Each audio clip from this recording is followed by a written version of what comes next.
Assalamualaikum warahmatullahi wabarakatuh. Halo sahabat Al-Quran, jumpa lagi dengan Mesra mengenal surah Al-Quran selama Ramadan. Di hari ke-12 ini kita akan melanjutkan kajian kita untuk mengenal lebih jauh surah Fussilat. Sahabat Al-Quran, surah Fussilat tercatat dalam Mushaf Al-Quran Standar Indonesia sebagai surah ke-41.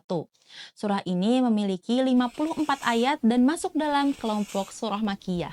Nama Fussilat juga digunakan dalam berbagai mushaf di negara-negara Islam, seperti Mesir, Arab Saudi, Libya, Maroko, hingga Iran. Hanya mushaf dari Pakistan saja yang menggunakan nama berbeda, yaitu Hamim As-Sajdah. Sahabat Al-Quran, nama Fussilat diambil dari kata pada ayat ketiga dari surah ini sebagai berikut. A'udzu billahi minasyaitonir rajim.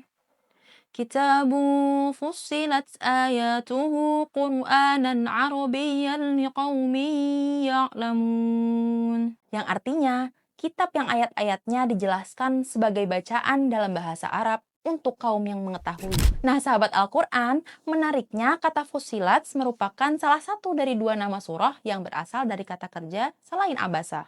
Bahkan, lebih khusus lagi, ia satu-satunya yang menggunakan bentuk fi'il mabni lil majhul dengan makna yang dijelaskan secara terperinci. Penyebutan nama Fussilat berfungsi untuk membedakan surah ini dari 6 surah lain yang juga diawali dengan huruf Hamim. Dari semua surah yang diawali dengan Hamim itu, hanya pada surah ini kata Fussilat ditemukan. Penamaan ini menekankan bahwa Al-Quran diturunkan dengan ayat-ayat yang terperinci dan jelas maksudnya, sehingga dapat dipahami oleh siapa saja yang mendengarnya. Sahabat Al-Quran, kata Fussilat adalah nama yang paling umum digunakan dalam mushaf Al-Quran. Kecuali pada mushaf Pakistan, hampir semua mushaf memilih nama ini sebagaimana yang telah saya jelaskan. Demikian pula, banyak ulama tafsir klasik maupun kontemporer mulai dari Al-Farra, At-Tabari, Ibnu Atiyah, hingga Ibnu Ashur yang memakainya. Meskipun populer, nama Fussilat tidak bersifat tauqifi. Tidak ditemukan riwayat dari Nabi maupun sahabat yang menegaskan penamaan ini. Karena itu, ia termasuk penamaan ijtihadi. Namun, sifat ijtihadi tidak menjadikan namanya lemah dibandingkan Hamim As-Sajdah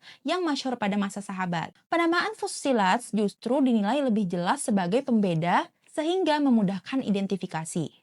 Jika surah ini tetap dinamai Hamim As-Sajdah, kemungkinan orang awam akan mengira surah tersebut sama-sama dengan surah ke-32, yaitu surah As-Sajdah. Disinilah kelebihan penggunaan nama Fussilat. Nah, sahabat Al-Quran, surah ini memiliki sejumlah sebutan lain, diantaranya Hamim As-Sajdah. Nama ini diberikan karena surah Fussilat merupakan satu-satunya surah yang berawalan Hamim yang memuat ayat sajdah. Nama ini yang dikenal luas pada masa sahabat dan tabi'in sebagaimana riwayat dari Ibnu Abbas dan beberapa tabi'in seperti Ikrimah, Al-Hasan Al-Basri, dan Jabir bin Zaid. Salah satu riwayat yang menyebut nama Fussilat sebagai berikut. Ani bin Abbasin qala, nazalat Hamim As-Sajdah di Makkah. Yang artinya, Ibnu Abbas berkata surah Hamim As-Sajdah turun di Makkah. Nama ini juga dipilih oleh Al-Bukhari dan At-Tirmidzi dan banyak kitab tafsir juga menggunakan nama ini sebagai judul surah. Yang kedua, As-Sajdah. Nama ringkas dari Hamim As-Sajdah. Beberapa kitab tafsir menyebutnya demikian. Namun penyebutan ini bisa menimbulkan kerancuan dengan surah ke-32 kecuali jika surah ke-32 diberi nama lain seperti Alif Lam Mim As-Sajdah. Yang ketiga, Al-Mawsabi, Al-Aqwats, dan Sajdah Al-Mu'min. Al-Qawashi menyebutkan tiga nama ini sebagaimana juga dikutip oleh Ibnu Ashur. Al-Mawsabi diambil dari ayat ke-12, Al-Aqwats dari ayat ke-10, sedangkan Sajdah Al-Mu'min merujuk pada posisinya yaitu setelah surah Al-Mu'min. Ketiganya bersifat ijtihadi dan tidak sepopuler Fussilat karena jarang digunakan dalam mushaf maupun kitab tafsir. Wallahu a'lam. Nah, sahabat Al-Quran, demikianlah pembahasan kita di hari ke-12 bulan Ramadan ini tentang surah Fussilat. Sampai berjumpa lagi di pembahasan esok hari, dan jangan lupa ikuti terus channel ini dalam satu hari, mengenal satu surah, satu langkah lebih dekat dengan Al-Quran.